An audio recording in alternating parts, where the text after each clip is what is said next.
I'm learning a lesson here. Don't bring a book out into a windy morning day where it may or may not rain soon. Because, well, it will end badly. Ah.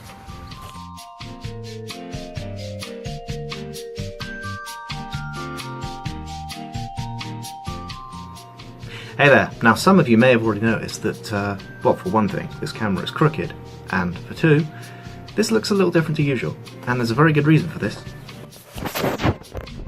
Because I finally joined the modern world and got a phone, which means I can do this. Well, now I know what it looks like, and I am not actually in the wilderness. Probably, who knows. I am in fact on one of the pathways near to my house. Believe it or not, I live here, or at least somewhere close to here. Yeah, it's not exactly what you call urban, but then again, I'm not really all that much of an urban person. Anyway, since I'm here, I've decided to bring along my book. Now this is a book of questions, basically. I have written down some of the AMUS questions that would have otherwise been done, you know, otherwise have been done, not at home. That is a long drop. Fuck that. That's mud too. Ew. Anyway, let's get started, shall we?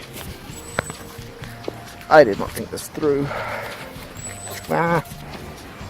Oh fuck, never mind. That is a nature trail. If you think I'm going down there, you are fucking joking. Go the other way. Anyway, Wedgehog asked, how many pieces of popcorn can you shove up your nose? Or something to that effect, I can't remember the exact wording. And the simple answer is, I don't fucking know, because I've never tried to do that, you moron. Why would you try that? That is not a good idea. It's unsanitary, and it is a hideous waste of perfectly good popcorn. Next up was Curio, actually. Curio asked, what drives you to want to entertain on YouTube? Now, there are many answers I could give to this one, most of them magnanimous and pointless, but the simple truth is, I am bored. And when I get bored, I make things. And YouTube just happens to be one of the things I'm making at the moment. It may not be for long. It may be for long. Who knows? Depends on whether or not this actually goes out well. Also, I'd like you to know at this point that my hat almost completely covers my eyes, which makes me look ominous. I'm okay with it. Well, to be honest, I have seen many people try to make stuff on YouTube, and, well, they kind of suck at it. Or a lot of them kind of suck at it. And I think, you know, I could do better. And rather than just being one of these people that says, oh, I can do better, and then doesn't do better, I've decided that I'm going to try and do better. Or at least equally bad. Both kind of works for me. Huh. Okay then, found a park. Not entirely sure what to think of it. I don't know about you, but if you've ever tried this, I feel extraordinarily awkward doing this. Like, wandering around with your camera in front of your face is awkward. And I'm at least mildly sure that I'll look like a colossal bellend to anyone who's trying this, so, you know. They say YouTube is at least in part making yourself look dumb. At least I could do this without shouting, screaming, and playing horror games.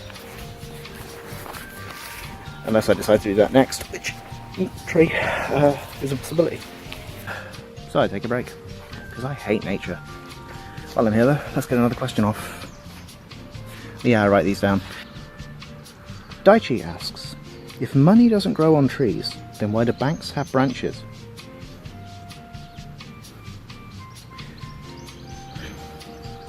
I feel like that's one of those sort of riddle questions, or otherwise pointless questions. It's pure semantics, and it is kind of the thing I expect from Daichi, but at the same time, I don't really have an answer. I mean, I could go into the semantics of the word branches, but that would take forever, and I'm in a public place and I don't really want to appear any weirder than I already look. Which is pretty weird, I think you'll agree. I guess to answer you, Daichi, I don't really know, but I'd imagine they have branches for the same reason that they have interest accounts, because they want your money. Because banks always want more money. They're places for money. You need to put money in the banks. And if the bank ever has too much money, a paradox will occur and the universe will be torn asunder, because a bank can never have too much money. That would create a paradox. And a paradox, for those of you keeping track, is not good for business. Or possibly is good for business. It both is and isn't good for business because it's a paradox. which means that it exists in all states. Actually, that might be quantum. Or cats. I'm not particularly good at science. You'd have to ask one of my scientist friends. Sitting in a park talking to my phone. Well, you know, I kind of expected this to happen sooner or later. Anyway. Fat Cat would like to know how I feel about the future. Loud car. How do I feel about the future of VR? You know, expensive fad or the future? Well, I guess I'm kind of hopeful because, among other things, I am a sci-fi author, which means that I am kind of invested in the future of virtual reality. It is the thing I specialise in. So I do kind of hope that it becomes like a bigger thing and we discover more interesting ways of doing VR. But as it stands, you know, the current deployment of virtual reality that we have available, you know, Oculus Rift and the Vive and whatever other shit that Sony is trying to pump into us. And actually, come think of it, with this phone, the Gear VR, which is a thing you can do with your phone. Or Google Cardboard, as it's more commonly known by people who actually try and buy it.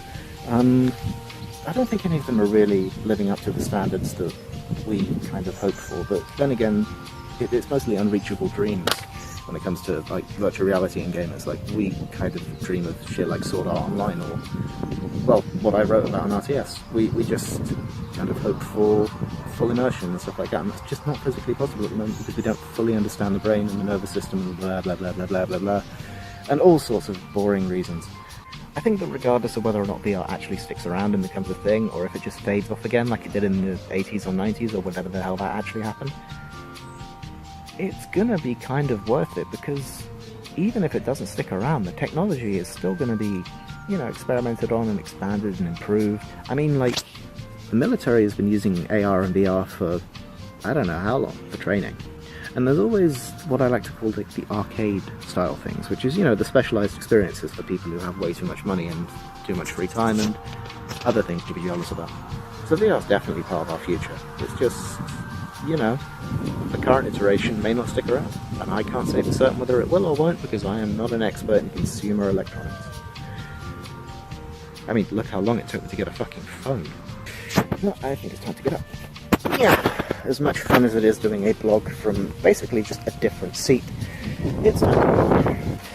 Well, since it's raining, I should probably wrap this up, but at the same time, I'm still walking, so fuck it. The final question is from Rippon. Which game did you record first, and why did you choose that game? The first game that I ever recorded anything in was Battlefield 2. I mean, it wasn't really me recording it, it was someone else recording it at the time, but, you know, it kind of counts, and oh god. Rain. It kind of counts. And basically, I picked it because it was full of players, because we had access to a server, and because I could think of some fun things to do with the DPDs. Actually, it wasn't really Battlefield 2, it was actually a mod called Battlefield 2 Sandbox, where we had a gigantic wooden bridge and a bunch of DPDs and some relatively decent trailers. So we filmed ourselves driving over a bunch of wooden bridges. Not exactly Oscar material, I'll admit, but it was interesting. And while I wasn't actually recording, I did get a decent amount of experience with, like, the director approach, which is a really fancy way of saying I told other people to do stuff. I think I also did some of the driving too, so that's cool. Sadly, you won't be able to find that video anymore, probably, because we use Freebird for the ending credits, and you know what happens to YouTube videos that use music like that. Oh yes. Well, say goodbye to the strange, slightly ominous-looking pathway that looks like it's straight out of an RPG now that I think about it. And onwards to home.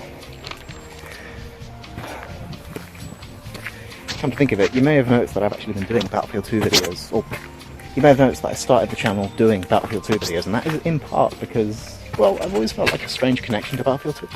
It is my nostalgia game. That's a brick wall, that's very boring. Better.